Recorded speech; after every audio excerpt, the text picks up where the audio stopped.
নানা রোগবালাইয়ের কারণে শেরপুরের নালিতাবাড়ির ধান চাষিদের কপালে চিন্তার ভাঁজ। 2 দফায় বন্যায় ফসল হারিয়ে এবার ঘুরে দাঁড়াবার চেষ্টা থাকলেও এ পরিস্থিতিতে হতাশ এখানকার কৃষকদের।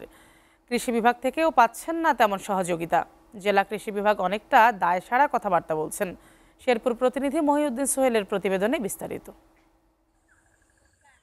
গত 2 মৌসুমে বন্যায় শেরপুর নালিতাবাড়ি উপজেলায় ফসলের ব্যাপক ক্ষতি হয়। এবার সে ক্ষতি পুষিয়ে নেওয়ার আশায় আছেন কৃষকরা।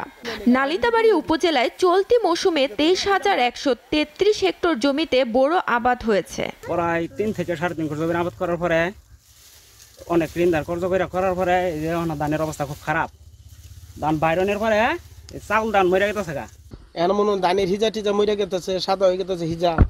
চিন্তা আছে কি করবো, আমাদের এলাকাতে কোনো বিএস টেস্ট কিছুই আয় নাই। কিন্তু এবার বেড়েছে রোগবালাই। ধানে পোকার আক্রমণে দিশেহারা কৃষকরা। কৃষি বিভাগের কোনো সহযোগিতা বা পরামর্শ না পাওয়ার অভিযোগ তাদের। ক্ষেতের হিজা মরে গেছে গা, এই যে দহনদার তাই না বৃষ্টি চাই না এই ব্যবহার করতেছি, দহনদারে দিছে এনে কোনো বিএস টেস্ট আয় নাই।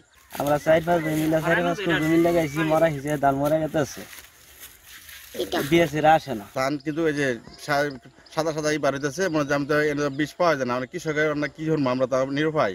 এদিকে শতাধিক কৃষকদের এমন দুর্ভোগের তথ্য জানে না কৃষি বিভাগ।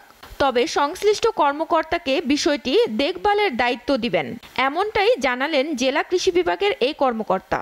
কতজন কৃষক অভিযোগ দাখিল করছে এটা তারা আমার জানা নাই।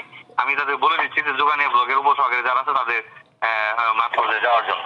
শেরপুর জেলা জুড়ে এবার 91,949 হেক্টর জমিতে বোরো ধান চাষ করা হয়েছে। আশানুরূপ ফসল উৎপাদনে রোগ প্রতিরোধে কৃষি বিভাগ এগিয়ে আসবে বলে আশা কৃষকদের। এসিটিভি নিউজ ডেস্ক।